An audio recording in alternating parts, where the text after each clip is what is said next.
যে বিভীষিকাময় সময়ে প্রত্যেক নবী বলেছেন আমি পারবো না, প্রত্যেক নবী বলেছেন নফসি নফসি, আমার কি হবে আমি জানি না, আল্লাহ আমারে বাঁচাও। প্রতিটি নবী বলবেন নফসি নফসি, আল্লাহ তুমি আমারে বাঁচাও আমারে বাঁচাও। বিশ্বনবী মাথা তুলবেন, তুলে বলবেন রব্বি হাবলি উম্মতি, আল্লাহ তুমি আমার গুনাহগার উম্মতকে বাঁচাও। 5 নম্বরে আল্লাহ বলেন মান যাল্লাযী ইয়াশফাউ ইনদাহু ইল্লা বিইذনিহি, কার এত ক্ষমতা, কার এত বড় সাহস আল্লাহর অনুমতি ছাড়া আল্লাহর সামনে দাঁড়িয়ে সুপারিশ করে? কার সাহস এত সুপারিশ করে? মনে করছেন বাবার দরবারে গেছেন, বাবা আপনার সুপারিশ করে জান্নাতে নিবে নাকি? আরে বাবার খবর কি হবে ওটাই তো বাবা জানে না। কথা বলেন।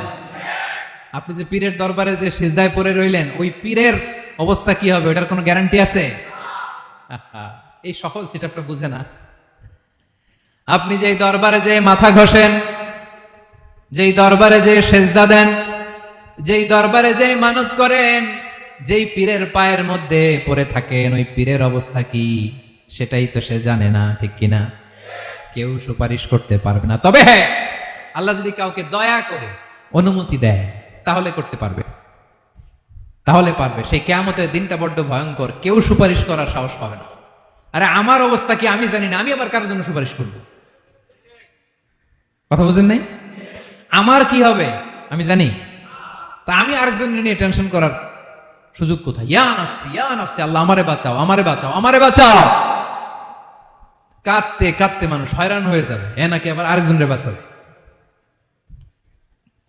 বিশ্বনবী বলেন, বিশ্বনবী একবার ছাগলের রান খাচ্ছিলেন, রান খেতে খেতে বিশ্বনবী বলেন আনা সাইয়্যিদুন নাসি ইয়াউমাল কিয়ামা, আমি কিয়ামতের দিন সর্বশ্রেষ্ঠ হব, মানুষের মধ্যে সর্বশ্রেষ্ঠ সেরা আমি বিশ্বনবী। আলহামদুলিল্লাহ পড়েন। বিশ্বনবী বলেন সেদিনটা বড্ড ভয়ঙ্কর, সেদিন কেউ কারো কোনো উপকারে আসবে না, বন্ধু বন্ধুর কাজে আসবে না, স্ত্রী স্বামীর উপকারে আসবে না, স্বামী স্ত্রীর উপকারে আসবে না, পীর সাহেব মরিদরে বাঁচাতে পারবে না, মরিদ পীর সাহেবরে বাঁচাতে পারবে না, নেতা কর্মীর পরিচয় দিবে না, কর্মী নেতার পরিচয় দিবে না, ভাই বোনকে চিনবে না, বোন ভাইকে চিনবে না, বাবা তার সন্তানকে চিনবে না, মেয়েকে দেখে মা দৌড়ে দৌড়ে পালাবে। বড্ড ভয়ঙ্কর দিন। বিশ্বনবী বলবেন জমিনটা এখনকার মতো থাকবে না, পুরো জমিনটা সমান হয়ে যাবে, ফ্ল্যাট। এখন তো গোল, তখন ফ্ল্যাট। সবাই এক জমিনের উপরে দাঁড়াবে, সূর্যটা মাথার কাছে চলে আসবে, সূর্যের গরমে মানুষের মাথার মগজ গলে গলে কানের ছিদ্র নাকের ছিদ্র দিয়ে বেয়ে বেয়ে পড়বে। সবাই হয়রান পেরেশান ক্লান্ত শ্রান্ত। মানুষগুলো বলবে বাঁচার কোনো উপায় নাই। 50,000 বছর মানুষ এরকম দৌড়াবে, চিৎকার করবে, কাঁদবে, বাঁচার কোনো উপায় নাই। সবাই বলবে আল্লাহ যদি বিচারটা শুরু করতো, যা হবার হবে, আগে বিচার শুরু করুন। বিচারই শুরু হয় না, বিচার শুরু হইতেই 50,000 বছর। আল্লাহ, 50,000 বছর, 5,000, 15,000 না, 50,000 বছর এরকম যাবে। মানুষগুলো কাঁদতে কাঁদতে বলবে চলো আমরা আদম আলাইহিস সালামের কাছে যাই, যেন আল্লাহরে যে সুপারিশ করে, আল্লাহ আপনি বিচার শুরু করেন। কিয়ামতের ময়দানে সবাই মিলে সাইয়েদনা আদম আলাইহিস সালামের কাছে যাই বলবে ইয়া আবাল বাশার ইয়া আউয়ালাল আম্বিয়া, ও আদম নবী আপনি দুনিয়ার বুকে প্রথম নবী, আল্লাহ নিজ হাতে আপনারে 60 হাত লম্বা করে বানিয়েছেন, আপনার সম্মানে ফেরেশতাদেরকে সেজদা দিতে বলেছেন, দুনিয়ার প্রথম নবী প্রথম মানুষ আপনি, আপনি আল্লাহর যে সুপারিশ করেন যেন আল্লাহ বিচার শুরু করে। আদম আলাইহিস সালাম বলবেন আমি পারবো না, কারণ আল্লাহ আমাকে একটা নিষিদ্ধ গাছের কাছে যেতে নিষেধ করেছিল, আমি ভুল করে এই গাছের ফল খেয়েছি। নাফসি নাফসি, আজকে আমার কি হবে আমি জানি না, আমি বড় লজ্জিত। আমারে যদি আল্লাহ জিজ্ঞেস করে কেন খাইছিলাম, আমার কোনো উত্তর নাই, তোমারে বাঁচাবো কেমনে আমি? নবীরা থার করে কাঁপবে সেদিন। আদম আলাইহিস সালাম বলবেন আমি পারবো না, মাফ করো আমাকে, আমি পারবো না, ওই যে ভুল করে গন্ধম খেয়ে ফেলেছি, নিষিদ্ধ গাছের ফল খেয়ে ফেলেছে, আমি বড় লজ্জিত অনুতপ্ত, আমি পারবো না। আজকে আল্লাহ এত রাগান্বিত হয়েছে, আগে কখনো আল্লাহ এত রাগান্বিত হয় নাই, ভবিষ্যতে আল্লাহ কখনো এত রাগান্বিত হবে না, আমি পারবো না। এক কাজ করো, তোমরা নূহ আলাইহিস সালামের কাছে যাও। কোন নবী? লোকেরা এবার পাগলের মতো দৌড়াতে দৌড়াতে আল্লাহর নবী নূহ আলাইহিস সালামের কাছে যেয়ে বলবে ইয়া নবী আল্লাহ নূহ আনতা আউয়ালুর রাসূলি ফিল আরদ, আপনি জমিনে প্রথম রাসূল। আদম আলাইহিস সালাম নবী ছিলেন, রাসূল ছিলেন না। এই দুনিয়ার বুকে প্রথম রাসূল ছিলেন আল্লাহর নবী নূহ আলাইহিস সালাম। সবাই বলবে ও নবী আল্লাহ নূহ, রাসূল আল্লাহ নূহ, আল্লাহ আপনাকে আবদান শাকুরা, শুকরগুজার বান্দা বলে কোরআনে বলেছে। কোরআনে নূহ আলাইহিস সালামের নামেও সূরা আছে না নাই? আপনি আল্লাহর প্রিয় বান্দা, প্রিয় রাসূল। দেখেন আমাদের কি দশা, ঘামতে ঘামতে শেষ। জমিনটা তামার জমিন, সূর্যটা মাথার কাছে, কি করবো আর পারি না। ঘামতে ঘামতে আর কত ঘামবো, কত দাঁড়িয়ে থাকবো। আল্লাহরে যে বলেন বিচার যেন শুরু করে। নূহ আলাইহিস সালাম বলবেন আমিও পারবো না, আমিও পারবো না। আমি আমার ছেলের জন্য এক কথা বলে ভুল করে ফেলছি। যখন মহাপ্লাবন হবে আমি বললাম আল্লাহ আমার কলিজার টুকরা সন্তান রে বাঁচান। আল্লাহ বললেন ও নূহ, সে তোমার সন্তান না, কারণ সে ঈমান আনে নাই, সে পাহাড়ের উপর দাঁড়িয়েছে, দেখি কেমনে সে বাঁচে। ওই যে আমি একটা না বুঝে আবদার করেছি, আল্লাহ আমার উপর রেগে গিয়েছিলেন। আজকে আল্লাহ ওই ব্যাপারে যদি আমারে প্রশ্ন করে, আমার কোনো জবাব নাই, আমি পারবো না, মাফ করো। তোমরা সবাই মিলে আল্লাহর খালিল ইব্রাহিম আলাইহিস সালামের কাছে যাও। লোকগুলো পাগলের মতো খুঁজতে আরম্ভ করবে, অযুত লক্ষ নিযুত কোটি মানুষের ভিড়ে আল্লাহর খালিল ইব্রাহিমকে যে বলবে ইয়া খালিলুল্লাহ, ও আল্লাহর খালিল, আল্লাহ আপনাকে বড্ড ভালোবেসেছেন, আপনি কাবা বানিয়েছেন, আল্লাহ আপনাকে বড্ড পছন্দ করেন।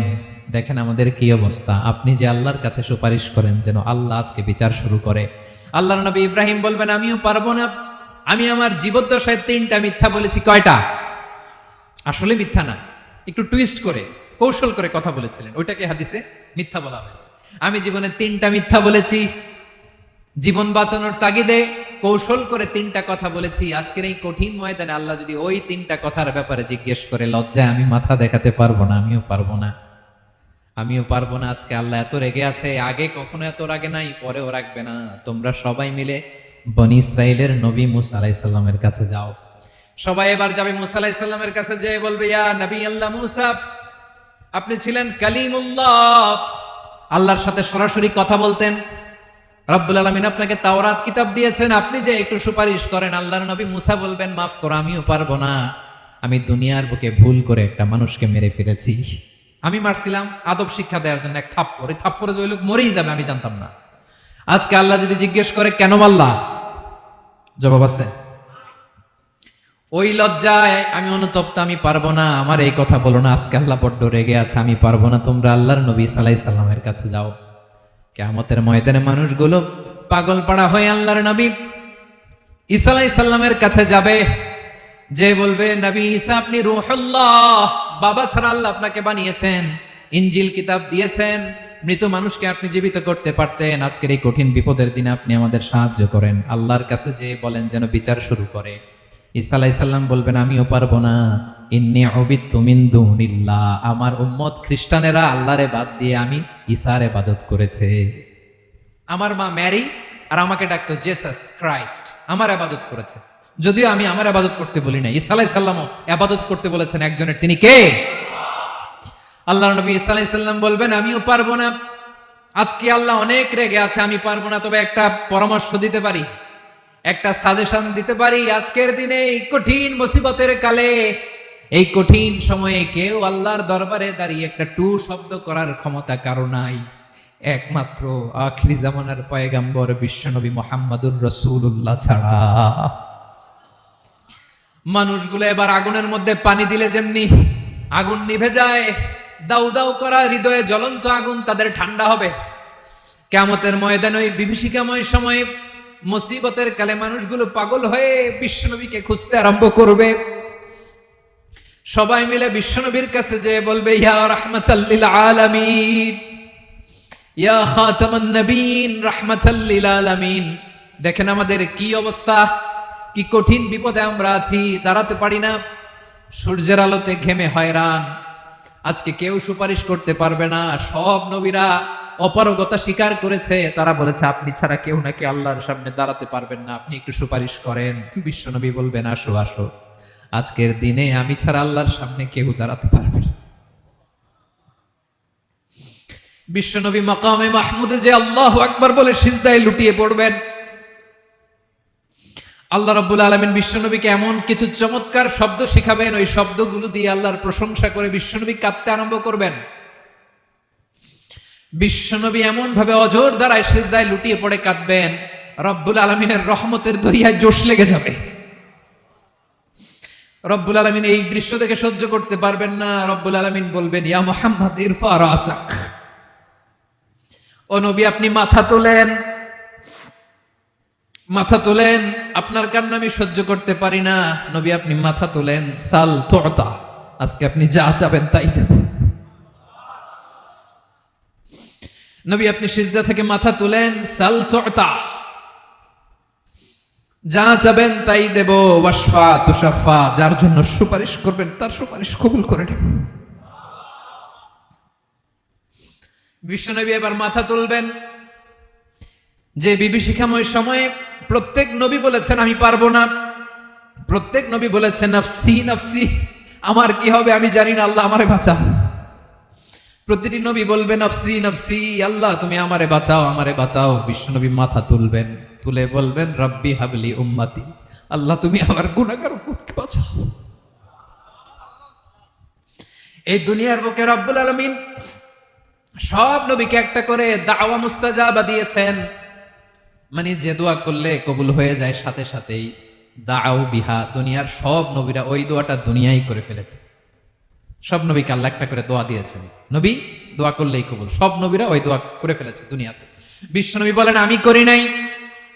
ওয়া ইন্নী আখতাবিউ দাওয়াতি শাফাআতান লি উম্মতি ইয়াউমাল কিয়ামাহ, আমার ওই স্পেশাল দোয়াটা আমি দুনিয়ার বুকে কঠিন বিপদে পড়েও কোনোদিন করি নাই। আমি আমার স্পেশাল দোয়াটা কিয়ামতের দিন আমার গুনাহগার উম্মতকে সুপারিশের জন্য রেখে দিয়েছি।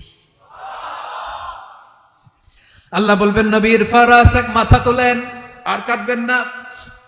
বিশ্বনবী মাথা তুলবেন, আল্লাহ বলবেন সাল তুতা, আপনি যা চাবেন তাই দেব। ওয়াশফা তুশাফা, সুপারিশ করেন, সুপারিশ কবুল করব। বিশ্বনবী বলবেন আল্লাহ ওই স্পেশাল দোয়াটা দুনিয়াতে করি নাই, আজকে আমি তোমার দরবারে দাঁড়িয়ে কিয়ামতের দিন ওই দোয়াটা করছি। আল্লাহ আমার যে উম্মতের হৃদয়ে যাররা পরিমাণ ঈমান আছে, আমার একটা উম্মতকেও তুমি জাহান্নামে ঢুকাতে পারবা না। বিশ্বনবী পাগলের মতো একবার হাউজে কাউসারে যাবেন, একবার সিরাতে যাবেন, একবার পুলসিরাতের দিকে, একবার হাউজে কাউসারের দিকে, পাগলের মতো দৌড়াতে থাকবেন। তার কোনো গুনাহগার উম্মত যাতে জাহান্নামে ঢুকে না যায়। সেদিন কেউ সুপারিশ করতে পারবে না বিশ্বনবী ছাড়া। এজন্য ৫ নম্বর আল্লাহ বললেন মান যাল্লাযী ইয়াশফাউ ইনদাহু ইল্লা বিইযনিহি, কার সাহস আছে, কার এত বড় বুকের পাটা কিয়ামতের কঠিন দিন আল্লাহর সামনে দাঁড়িয়ে সুপারিশ করবে? কারো ক্ষমতা নাই, কারো ক্ষমতা নাই। বিশ্বনবী সেদিন সিজদায় পড়ে উম্মতের জন্য কাঁদবেন, সবাই কাঁদবে নফসি নফসি, আল্লাহ আমারে বাঁচাও, আল্লাহ আমারে বাঁচাও। বিশ্বনবী বলবেন উম্মতি উম্মতি, বিশ্বনবী আমার জন্য কাঁদবেন, আপনার জন্য কাঁদবেন, আমাদের জন্য সেদিন কেঁদে কেঁদে জাহান্নামের দরজায় দাঁড়িয়ে আমাদেরকে টেনে টেনে জান্নাতে ঢুকাবেন। এজন্য এই বিশ্বনবীর ভালোবাসা যেন আমাদের হৃদয়ে ভরপুর থাকে। আমার ভাইয়েরা, প্রতি শুক্রবার বিশ্বনবীর উপরে বেশি বেশি যেন আমরা দুরূদ পড়ি। আমরা যখন বিশ্বনবীর সালাম দেই, দুরূদ পড়ি, একদল স্পেশাল ফেরেশতা আছে যারা বিশ্বনবীর দুরূদটা নিয়ে সরাসরি বিশ্বনবীর রওজায় যায়, যে বলে অমুকের বেটা অমুক আপনারে সালাম দিয়েছে। বিশ্বনবী নিজ কবরের থেকে নিজেই সালামের উত্তর দেয়। বিশ্বনবীর ভালোবাসা যেন আমাদের হৃদয়ে থাকে, বিশ্বনবীর সুন্নাহ দিয়ে যেন আমাদের জীবনটাকে সাজাই, পারা যাবে ইনশাআল্লাহ। বিশ্বনবীর ভালোবাসা ছাড়া কেউ জান্নাতে ঢুকতে পারবে? বিশ্বনবীর পক্ষে আমরা বলবো, বিশ্বনবীর পক্ষে আমরা লিখব, বিশ্বনবীর জন্য আমরা আমাদের কলিজার রক্ত বিলিয়ে দিব, ঠিক কিনা বলেন? সেদিন বিশ্বনবী ছাড়া কেউ সুপারিশ করতে পারবে না। ৫ নম্বর আল্লাহ বললেন মান যাল্লাযী ইয়াশফাউ ইনদাহু ইল্লা বিইযনি, কে আছে সুপারিশ করবে আল্লাহর সামনে আর আপনি আপনার বাবার দরবারে যে সেজদা দেন? হ্যাঁ, ইব্রাহিম আলাইহিস সালাম থারথার করে কাঁপবে আর বলবে নফসি নফসি, আল্লাহ আমারে বাঁচাও। মুসা আলাইহিস সালাম থারথার করে কাঁপবে, আল্লাহ নফসি নফসি, আমারে বাঁচাও। আর আপনি পীরের দরবারে যে সেজদা দেন, কোথায় আছেন আপনি? খবরদার, কেউ বাঁচাতে পারবে না। যাকে ইল্লা, আল্লাহ যাকে অনুমতি দেন বিশ্বনবীকে দিবেন, নবীদেরকে দিবেন, এরপরে আল্লাহ তার স্পেশাল ওয়ালিদেরকে, মুত্তাকিনদেরকে, শহীদদেরকে, সিলেক্টেড বান্দাদেরকে দিবেন। কিন্তু কাকে দিবেন, কার জন্য দিবেন, দুনিয়ার কেউ জানে না একজন ছাড়া, তিনি কে? আল্লাহর ওয়ালিদেরকে, নেককার লোকদেরকে আল্লাহ সুপারিশের অনুমতি দিবেন। কিন্তু আপনি যারে মানেন, যার পায়ে সেজদায় লুটিয়ে পড়ে থাকেন, তারে যে আল্লাহ দিবেন এটার কোনো গ্যারান্টি আছে? কথা বলেন। এজন্য জপতে হবে একজনের নাম, আওয়াজ করে বলুন তিনি কে? আয়াতুল কুরসির 5 নাম্বার কথা হচ্ছে, সেদিন কেউ কারো উপকারে আসবে না, সুপারিশ করার সুযোগ পাবে না, আল্লাহ যাকে অনুমতি দেয় তিনি ছাড়া।